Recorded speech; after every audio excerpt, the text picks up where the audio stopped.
राम राम जी, मेरे नए व्लॉग में आप सभी का तहे दिल से स्वागत है। आज है सैटरडे यानी मेरी छुट्टी, लेकिन मेरे पतिदेव और बच्चों की छुट्टी नहीं थी, इसीलिए वो दोनों रेडी हो रहे थे और मैं उनके लिए बना रही थी चूल्हे पर गर्मा गर्म खाना। वैसे तो ये टाइम काफ़ी हेक्टिक होता है, लेकिन आज मेरी छुट्टी थी तो मुझे थोड़ा सा रिलीफ था, तो मैं आराम से आज बाजरे की रोटी बनाऊंगी। और यहाँ पर मेरी जॉब लगने के बाद मेरा बेटा थोड़ा थोड़ा तो इंडिपेंडेंट होना सीख रहा है, क्योंकि उसके लिए बहुत ज़्यादा ज़रूरी है लाइफ स्किल सीखना। और मैं अभी से उसके अंदर ये हैबिट डेवलप करना चाहती हूँ कि वो अपना काम खुद से करना सीख सके, ताकि आगे चलकर इसको कोई प्रॉब्लम क्रिएट ना हो। और सर्दियों में छुट्टी पर ये मेरा सबसे बड़ा काम होता है। ये जो कपड़े आप देख रहे हो ये मैंने धोकर सुखाए हैं, और सुबह ठंड में इतने सारे कपड़े धोना सच में काफ़ी ज़्यादा ही परेशान कर देने वाला है। मिली है मेरी बच्चे से, जिसके पूरे दिन टेंट्रम ख़त्म नहीं होते, क्योंकि लगभग 5 दिनों के बाद इसे अपनी मम्मी घर पर मिली है। तो ये मम्मी से पूरे अपने नखरे उठवा रही है, और सारे नखरे दिखा दिखा कर ही पूरा दिन इसका बीत गया है। डेली तो ये अपनी दादी के पास रहती है, लेकिन आज ये इसकी मम्मी के पास ही तो काफ़ी ज़्यादा ही ज़िद्दी और नखरे वाली हो रही थी। और यहाँ पर हमने बनाया था गाजर पाक। वैसे तो अब सर्दियाँ ख़त्म होने वाली है, और बस ये शायद इस सीज़न का 3rd टाइम है कि हम गाजर का हलवा बना रहे हैं। और जिस जिसको खाना है वो प्लीज़ मेरी वीडियो को लाइक करें, चैनल को सब्सक्राइब करें, और एक प्यारा सा कमेंट भी ज़रूर दीजिएगा। इन सभी के बीच ही चल रही मेरी सीटी की प्रिपरेशन, और मेरी ये जो जर्नी है ये लगभग सभी हाउसवाइफ की सेम ही होती है, इसमें कुछ नया तो है नहीं।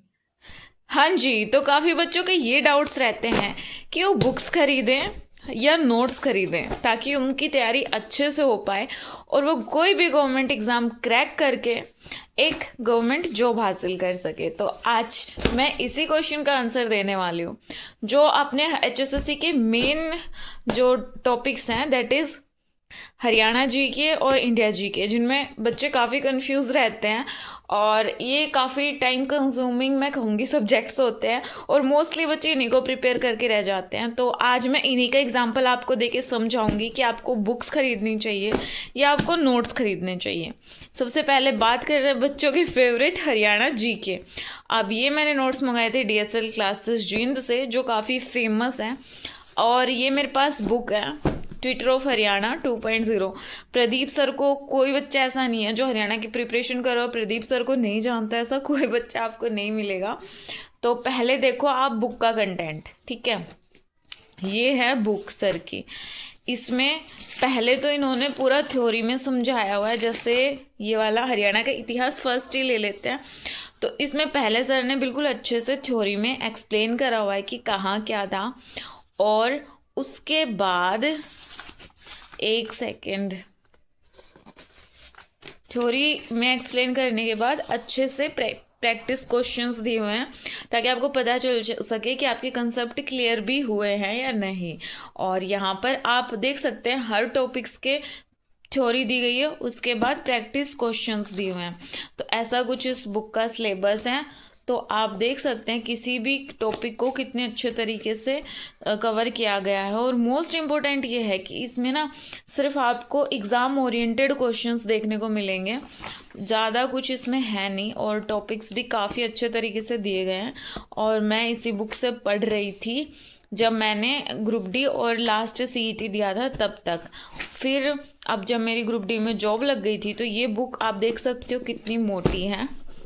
देखिए, नंबर ऑफ पेजेस की मैं बात करूं तो इसमें 320 पेज है, ठीक है। अब आते हैं नोट्स पर। ये नोट्स मैंने इसलिए मंगवाए थे क्योंकि जॉब के साथ मेरी प्रिपेयर करना काफ़ी मुश्किल हो रहा था, तो मैंने सोचा कि नोट्स से प्रिपेयर हो जाएगा। क्योंकि मोस्टली बच्चे यही सोचते हैं कि यार बुक में काफ़ी वाइड सिलेबस है, तो अगर नोट्स हमें मिल जाए तो हम अच्छे से प्रिपेयर करेंगे। तो ये नोट्स का कंटेंट मैं आपको दिखा दूं तो इसमें हरियाणा जी के plus current affairs most important questions, इसमें सिर्फ क्वेश्चंस दिए हुए हैं, लेकिन क्वेश्चंस ऐसे नहीं है कि सिर्फ आपको MCQs मिलेंगे। जो भी पर्टिकुलर क्वेश्चन का आंसर है उसके साथ उसका मतलब जब वो किसी भी एग्जाम में आया था वो साथ में प्रॉपर एक्सप्लेनेशन दिया हुआ है क्वेश्चन का आंसर का। तो ऐसे कुछ ये नोट्स हैं, आप देख सकते हैं। और मेरे नोट्स में आप मेरे पास हरियाणा करंट अफेयर्स भी हैं, जो कि आप देख सकते हो। और यहाँ पर ये जो अभी ग्राम सचिव और क्लर्क में जो एग्ज़ाम आए हैं हुआ था, जो क्वेश्चंस वहाँ पुटअप करे थे वहाँ भी हैं। तो यहाँ से ये हरियाणा करंट अफेयर स्टार्ट हो जाते हैं। और इससे पहले ये पूरा प्री PYQ और मोस्ट इम्पोर्टेंट क्वेश्चंस मैं कहूँगी वो थे। तो इसमें टोटल 700 क्वेश्चन दिए हुए हैं। साथ में ये कुछ इम्पोर्टेंट टॉपिक है हरियाणा में कृषि और हरियाणा प्रमुख सब्जियां, जो मोस्ट इम्पोर्टेंट हैं क्वेश्चंस वो दिए हुए हैं साथ में।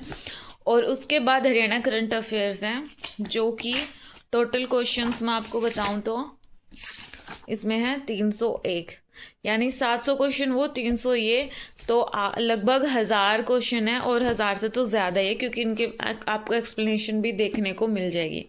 अब नंबर ऑफ पेजेस की बात करूं तो इसमें number of page actually mention नहीं है कितने हैं। आई थिंक ये 208, तो 208 पेज की ये हैं। और आप देख सकते हो कि कैसा क्या कंटेंट है इनका। तो 320 पेज इसमें थे और 200 के समथिंग पेज इसमें हैं। और आप अंदाज़ा लगा सकते हो कि बुक और नोट्स में क्या फ़र्क है। तो हरियाणा के, आई होप आपको डाउट क्लियर हो गया होगा। और ये मैं पढ़ती हूँ हरियाणा के किसी भी एग्ज़ाम के लिए ल्यूशेंट इनफ होती है। इसमें मोर देन इनफ कंटेंट दिया हुआ है HSSC के लिए, बस आपको पढ़ने की ज़रूरत होनी चाहिए। ये मैंने जस्ट अभी ख़रीदी है, लगभग 4 या 5 दिन हो गए होंगे मेरे को ख़रीदे हुए। जो मेरी पुरानी थी वो 2018 में मैंने ख़रीदी थी, तो मेरे को अपडेटेड चाहिए था, तो ये मैंने 2024 की नई ख़रीदी है। और मैं इसी से हरियाणा GK के लिए इंडिया GK सॉरी पढ़ने वाली हूँ। और इसमें आप नंबर ऑफ़ पेजेस देख सकते हो 461, ठीक है, 461 पेज उसमें दिए हुए हैं। और ये इतनी मोटी है। और ल्यूशेंट का कंटेंट तो सभी को पता होता है कि कैसे दिया होता है, इसमें कोई MCQ नहीं है, सब कुछ थ्योरी में दिया हुआ है। और अब बात करते हैं DSL के नोट्स, जो कि मुझे GS के रिसीव हुए हैं। सबसे पहले बात करते हैं कौन कौन से टॉपिक्स इसमें कवर हुए हैं। History, polity, geography, economics, physics, chemistry, bio, ये टॉपिक इसमें कवर है।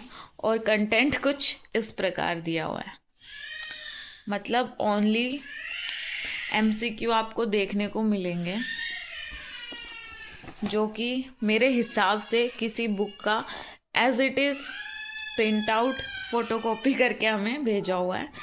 तो क्योंकि ये जो ना ये आप देख सकते हो कि बुक से एज इट इज़ भेजा हुआ है। तो अब मुझे आप ये बताइए कि DSL के नोट्स और ल्यूशेंट में फ़र्क क्या हुआ, ठीक है। तो आई होप आपको आपका आंसर मिल गया होगा कि आपको बुक्स ऑर्डर करना चाहिए या नहीं। और अगर फिर भी आप मुझसे जानना चाहते हो कि हमें बुक्स ऑर्डर करना चाहिए तो नहीं, तो मेरा कहना ये है कि अगर आप अभी फ्रेशर हो, आपने बिल्कुल फ्रेश तैयारी अभी स्टार्ट करी है, तो आप बुक्स पे ही इन्वेस्ट कीजिए, क्योंकि बुक से आपके अच्छे से कंसेप्ट क्लियर हो जाएंगे।